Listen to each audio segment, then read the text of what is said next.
नमस्कार, मैं सिरांधा आप सभी दर्शकों का अन्नदाता कार्यक्रम में स्वागत करती हूं। किसान हमारे देश के अन्नदाता हैं और वही हमारे देश के भाग्य विधाता हैं। ऐसे ही भारतीय किसानों को खेती बाड़ी से जुड़ी हुई बहुत सी नई लाभकारी जानकारियां देने के लिए हर रोज सुबह हम आपके साथ आते हैं। तो चलिए कार्यक्रम शुरू करने से पहले देखते हैं क्या है आज के अन्नदाता में। रबी मौसम में उगाई जाने वाली खाद्यान्न फसलों में मक्का का विशेष स्थान है और हमारे जो किसान भाई इसकी खेती करके अच्छा लाभ कमाना चाहते हैं तो वे इसकी बुआई के समय कौन कौन सी विशेष बातों का ध्यान रखें, इसकी जानकारी दे रही हैं डॉक्टर आराधना कुमारी। मैं आज आपको मक्का की खेती कैसे करें और कैसे हम अच्छे से अच्छा बेहतर पैदावार प्राप्त करके अच्छा मुनाफा प्राप्त कर सके, इसके बारे में विस्तृत रूप से जानकारी दूंगी। इसको आजकल रबी में भी बहुत सारे भारत के राज्यों में उगाया जाता है। किसान भाइयों, मक्का की खेती के लिए उचित भूमि का चयन करते हुए खेत की तैयारी और खाद उर्वरकों का प्रयोग कैसे करें, आइए जानते हैं। भूमि के लिए इसके चुनाव की बात करें कि कैसी भूमि अच्छी है, तो इसके लिए लगभग सभी तरह की मिट्टियों में इसको उपजाया जा सकता है, लेकिन इनमें से सबसे उपयुक्त जो मिट्टी है वो दोमट मिट्टी है और इसके लिए मध्यम भारी मिट्टी सर्वोत्तम माना गया है। भूमि की तैयारी के लिए एक बात विशेष ध्यान देने वाली है कि एक जो है आप मिट्टी पलटने वाली जुताई, अच्छी गहरी जुताई कर ले, उसके बाद 2 से 3 बार हैरो चला दे और उसके बाद समतल कर दे, पाटा लगा दे, क्योंकि ये मिट्टी का समतल ज़्यादातर फसलों के बीजों के अंकुरण के लिए बहुत अच्छा होता है, तो पाटा चलाने का जरूर ध्यान रखें। और उसके बाद 6 से 8 टन पर एकड़ के हिसाब से गोबर की अच्छी सड़ी हुई खाद बुआई के 10 से 15 दिन पहले खेत में डालें। कि अगर आपको रासायनिक खाद का प्रयोग करना ही है तो आपको 120 किलो नाइट्रोजन, 50 किलो फास्फोरस और 40 किलो पोटास की ज़रूरत होती है। आप प्रति हेक्टेयर के हिसाब से आप अपने खेत में प्रयोग करें। किसान भाइयों, नाइट्रोजन की 1/3 मात्रा, स्फूर और पोटास की पूरी मात्रा का उपयोग बुआई के समय करें। इसके बाद शेष बची 2/3 नाइट्रोजन में से 1/3 नाइट्रोजन का उपयोग 25 से 30 दिन की फसल अवस्था पर प्रयोग करें और अंतिम बची हुई नाइट्रोजन की मात्रा का प्रयोग 45 से 50 दिन की खड़ी फसल में करने से फसल की अच्छी बढ़वार होती है। अब हम थोड़ी उन्नत किस्मों की चर्चा करेंगे। तो मक्के के बारे में एक उसमें जवाहर मक्का 12, अमर, आजाद कमल, जवाहर मक्का 16, HM 10, HM 4 और प्रताप प्रसिद्ध है। देर से पकने वाले यानी कि जिसको 95 दिन से ज़्यादा लगता है उसमें गंगा 11, दक्कन 101, दक्कन 103, दक्कन 105 इत्यादि बहुत प्रसिद्ध है और बहुत अच्छा पैदावार देती है। रबी मक्का की फसल से अच्छा उत्पादन मिले, इसके लिए बीज की उचित मात्रा और बीजोपचार करते हुए वैज्ञानिक तकनीक से बुआई कैसे करें, आइए जानते हैं। तो जब भी आप मक्के को खेत में लगाएं, उसके अंकुरण क्षमता की जांच जरूर करें और कोशिश करें कि 80 से ज़्यादा अंकुरण क्षमता जिसमें हो 80% से ज़्यादा, उसी बीज को आप खेत में लगाएं।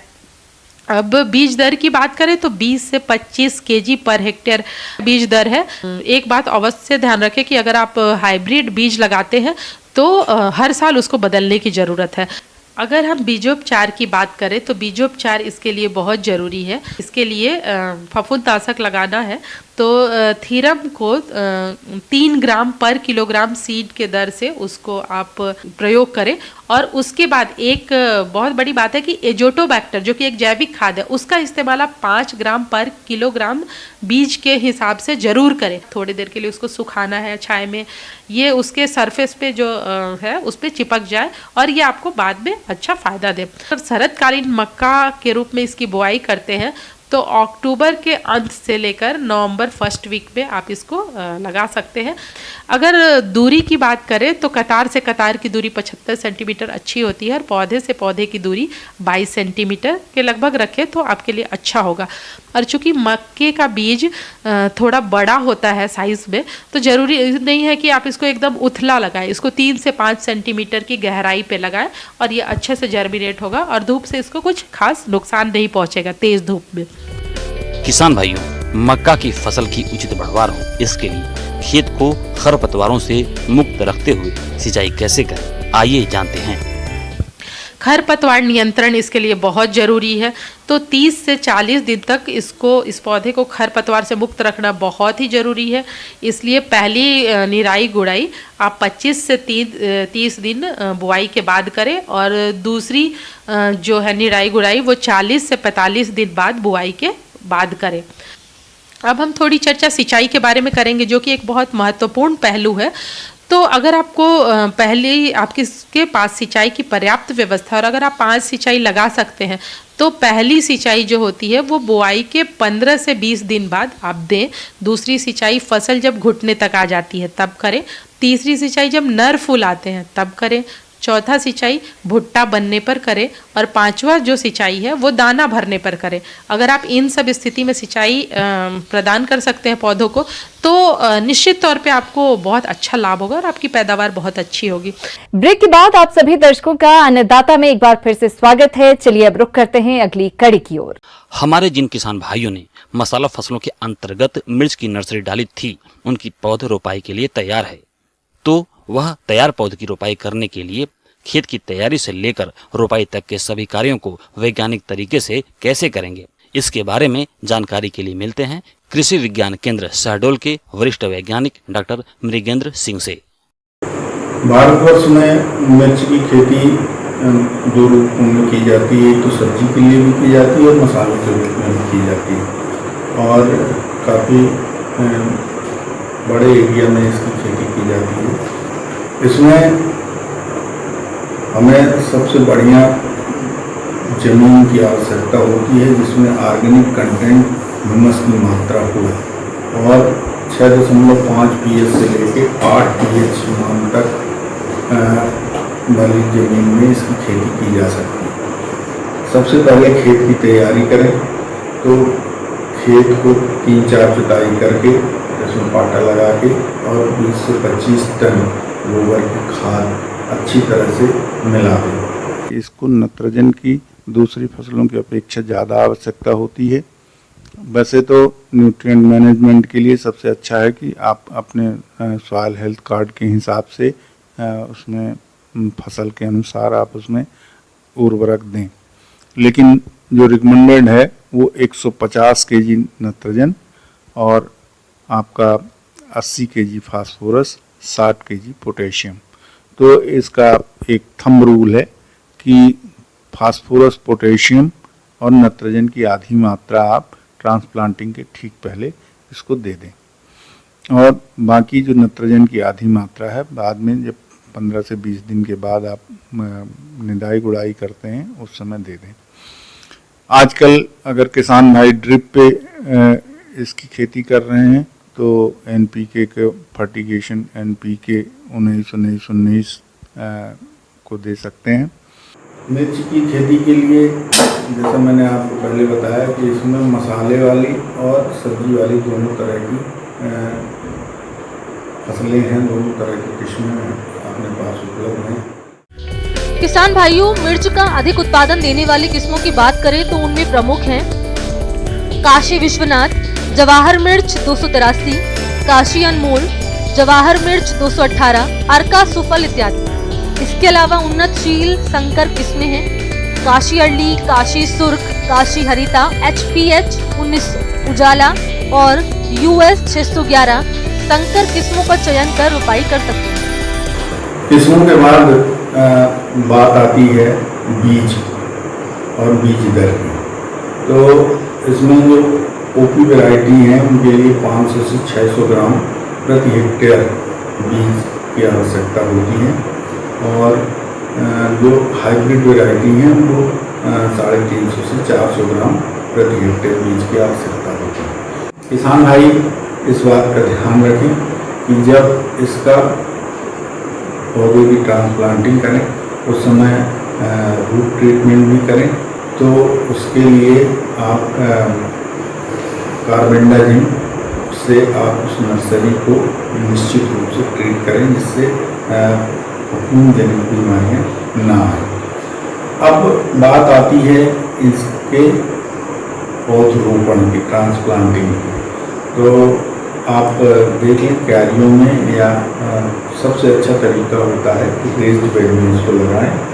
तैयार खेत में सामान्य प्रजाति की रोपाई के लिए कतार की दूरी 45 सेंटीमीटर और पौध की दूरी भी 45 सेंटीमीटर रखते हुए पौधों की रोपाई करें। इसके अलावा संकर प्रजातियों की रोपाई के लिए कतार से कतार की दूरी 60 सेंटीमीटर और पौधे से पौधे की दूरी 45 सेंटीमीटर रखते हुए शाम के समय मिर्च के पौधों की रोपाई करना चाहिए, जिससे पौधों की अच्छी बढ़वार हो सके।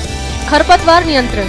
मिर्च की फसल के साथ अनेक प्रकार के खरपतवार भी उग जाते हैं, जो कि फसल के साथ हवा, पानी, प्रकाश और पोषक तत्वों के लिए फसल से प्रतिस्पर्धा करते हैं।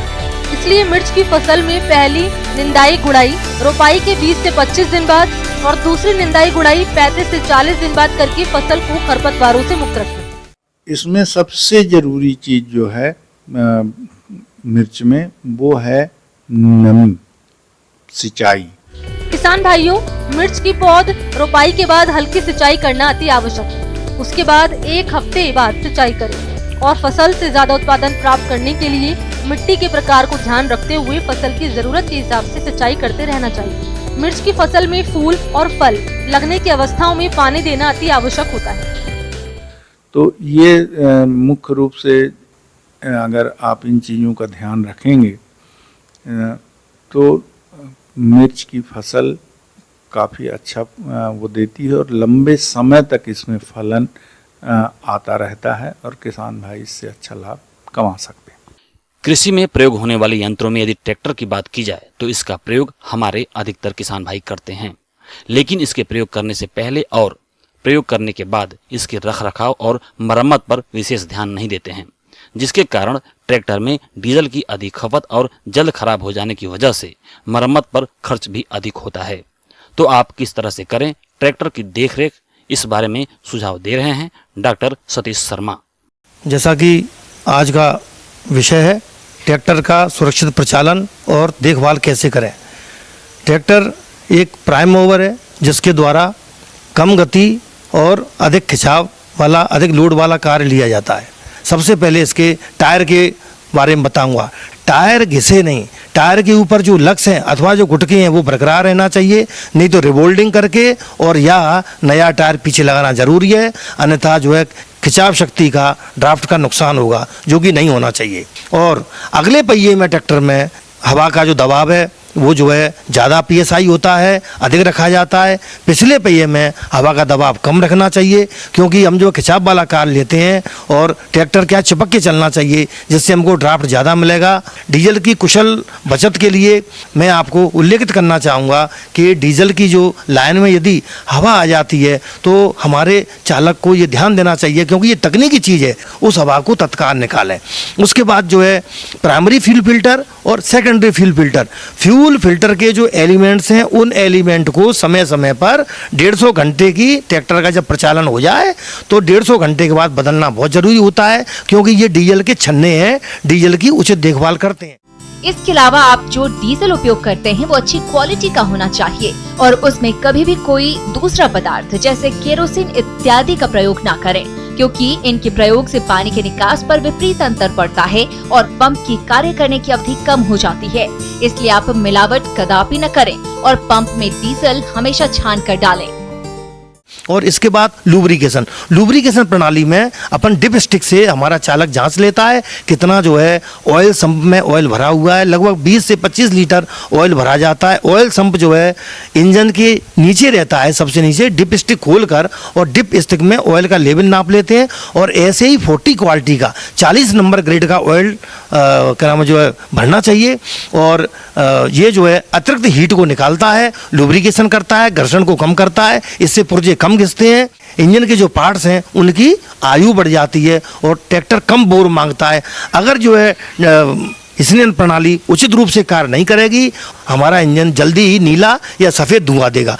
अगर जो है ट्रैक्टर का इंजन नीला अथवा सफ़ेद धुआं देता है, नीला धुआं दे रहा है तो इसका तात्पर्य है कि कंबशन चेंबर में डीजल जा रहा है। अगर सफ़ेद धुआं दे रहा है तो कहीं ना कहीं पानी उसमें से वाटर की मात्रा है, उसको सही रूप से चेक करें, पिस्टन की सफाई कराएं और पिस्टन पिन, ऑयल पिन इनको बदलें। इसके अलावा हमारे किसान भाई ट्रैक्टर या इससे जुड़े सभी यंत्रों की अच्छी तरह से साफ सफाई कर लें और पहियों के नट बोल्टों को आप अच्छी तरह से कस लें तथा कैंक केश में तेल के तल की जांच कर लें। इसके अलावा आप प्रत्येक दिन रेडिएटर में पानी के तल की भी जांच करें और प्रतिदिन कार्य के पश्चात ईंधन की टंकी में ईंधन ऊपर तक भर दें। इसी प्रकार से हमें ट्रैक्टर द्वारा 60 से 70 घंटे काम लेने के बाद ट्रैक्टर की मरम्मत करनी चाहिए, जिसमें आप लुब्रिकेशन तेल फिल्टर को खोलकर साफ कर लें तथा पंखे की बेल्ट अगर ढीली हो तो उसे कस लें। साथ ही साथ ठंडा होने वाले इंजन की पंखुड़ियों को हवा द्वारा साफ कर लें। ग्रीस होने वाले भागों में ग्रीस लगा दें। ये बहुत ही आवश्यक है। और जब भी आपके ट्रैक्टर में किसी भी तरह की समस्या आती है तो उसे आप मैकेनिक से ही दिखाएं। इलेक्ट्रिकल सिस्टम के जांच के क्रम में हमेशा बैटरी को समतल रखें और गर्म पानी की सहायता से बैटरी टर्मिनल पर जमे पाउडर को साफ करें।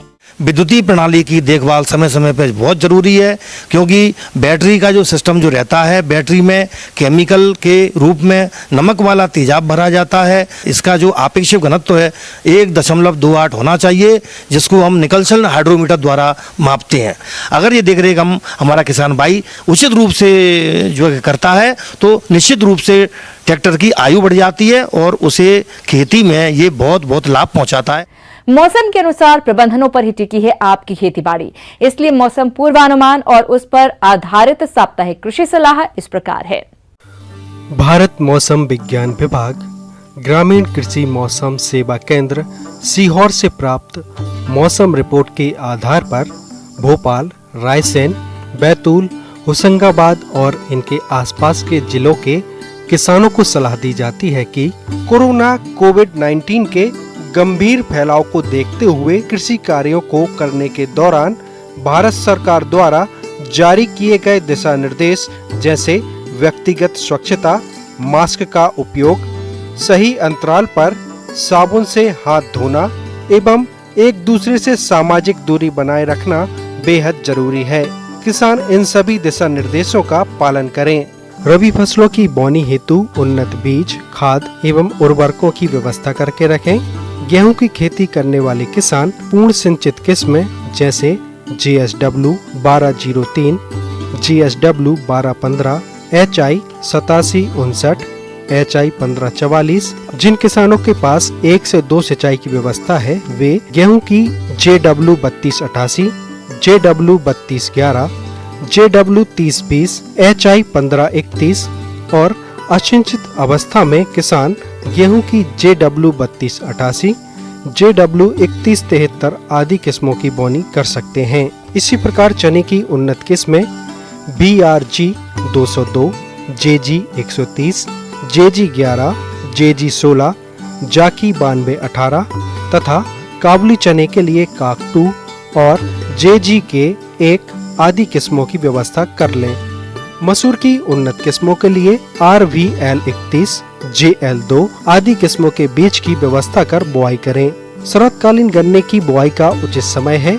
इसके लिए उन्नत किस्में कोजेएन 86-512, कोजेएन 86-141 किस्मों की बोनी करें। चना एवं मसूर की बोनी के पूर्व बीजों को फफूंदनाशक दवा थाइराम 1.5 ग्राम एवं कार्बनडाजिम 1.5 ग्राम दवा से प्रति किलोग्राम बीज को उपचारित करें। इसके बाद जैव उर्वरक राइजोबियम एवं PSB कल्चर से बीज को उपचारित करें। फलदार पौधों को रोग एवं कीटों से बचाने के लिए मेलाथियान 2 मिलीलीटर के साथ मैनकोजेब 3 ग्राम दवा प्रति लीटर पानी के हिसाब से घोल बनाकर छिड़काव करें। नींबू वर्गीय फल वृक्षों को कैंकर रोग से बचाने के लिए स्टेप्टोसाइक्लिन दवा का छिड़काव करें। गोभी वर्गीय सब्जियां, मिर्च, बैगन एवं टमाटर आदि की तैयार पौध की खेत में रुपाई करें। लहसुन की बोनी कर सकते हैं। इसके लिए उन्नत किस्म G 282, G 323, G 31, G 41, G 386 का उपयोग करें। प्याज की उन्नत किस्म AML, RAFDR आदि की नर्सरी तैयार करें। जो किसान भाई गेंदा की खेती करना चाहते हैं वे पूसा नारंगी किस्म की नर्सरी तैयार कर और तैयार नर्सरी की पौध रोपाई कर सकते हैं। मुर्गी के चूजों को रानीखेत बीमारी से बचाने के लिए F1 या लसोटा स्टैंड का टीका लगवाएं। पशुओं में थनैला रोग से बचाव के लिए दूध दोहन से पूर्व एवं बाद में 1% पोटेशियम पर मैग्नेट दवा से थनों को अच्छी तरह से धोएं। गाय में माता रोग का टीका लगवाएं तथा पशुओं को खुरपका एवं मुंहपका रोग का टीका लगवाएं, साथ ही कृमिनाशक दवा पिलाएं।